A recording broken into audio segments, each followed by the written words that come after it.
Today I'm going to show you exactly how to get this ombre look when screen printing using your Ikonart Custom Stencil Kit.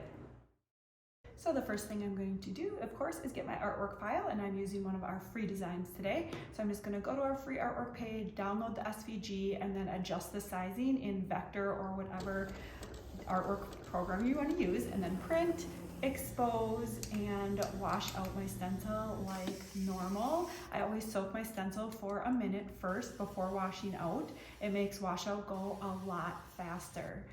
So after my stencil's washed out, I just pat it dry, which also speeds up the drying time. And then once my stencils are completely dry, I post-expose for 2 minutes, and this really helps to make the stencils a lot more durable. So now we are ready to make our shirts.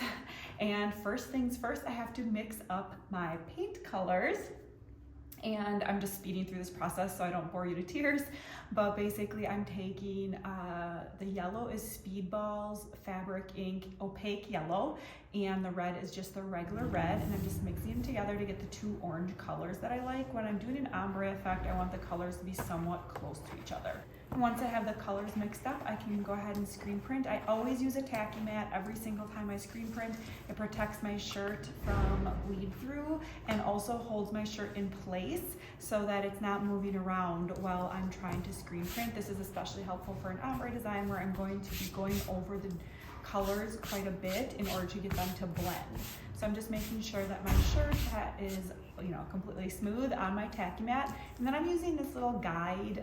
This is called a t-shirt guide. I got this on Amazon, and it really helps me place my stencil on the shirt exactly where I want it to be.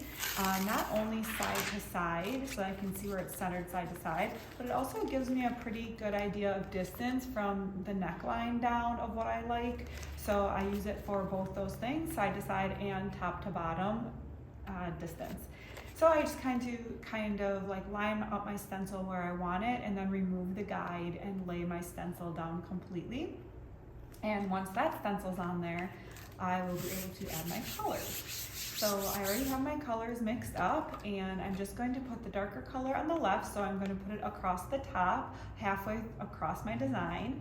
And then I will put the lighter color on the right side, halfway across my design, leaving a little bit in the middle. So in the middle is where the ombre effect is going to come into play. It's where they need to blend together. So I'm just adding my colors to my stencil all at once first, or I'm putting the whole line on there like this. And then I'm actually going to use our black squeegee, but I'm going to use the longer edge. Usually I use the shorter edge to screen print, but I'm going to use a longer edge.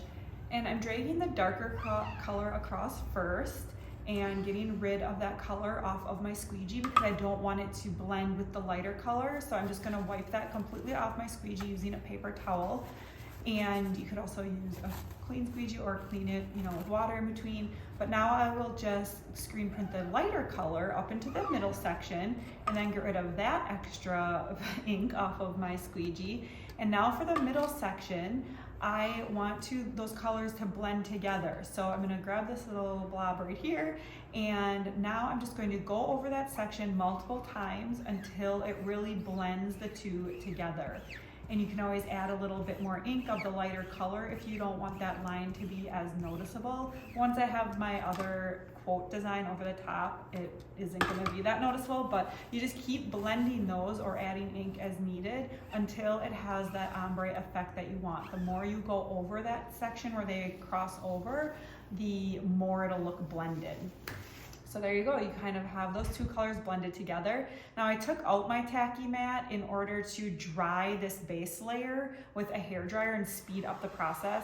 If you're trying to line up 2 stencils that need to be exactly lined up, you're not going to want to take that tacky mat out. You don't want the design to shift at all, but because my design is very forgiving and I'm just going to be putting a design over the top that doesn't need to line up perfectly, I was able to do this to speed up the process.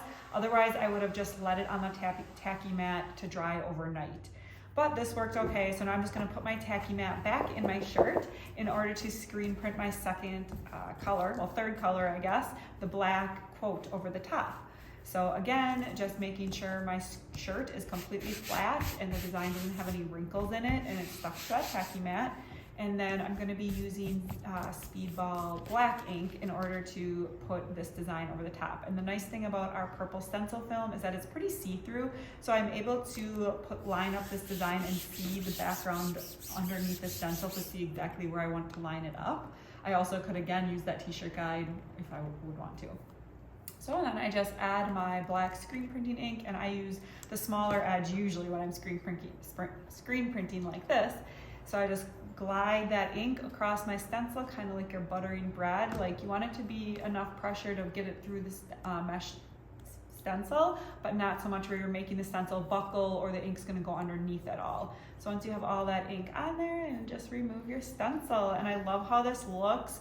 The ombre effect just adds a nice little extra touch, even though it's really subtle. So then just wash off the ink off your stencil and add the stencil back to your stencil. That's why I cut that little corner off my stencils so that I can see exactly where to put my backer back on, because you want to replace it to the stencil the same way you removed it. So there we go. Once you have that backer back on and the stencil dries, it's completely reusable, so I could make as many shirts like this that I would want. All right, once your design is completely dry, then you just take an iron or a heat press and you heat set that ink on there, and that's what's going to lock it into the fabric so that you can wash the shirt and dry it and everything without that design washing away.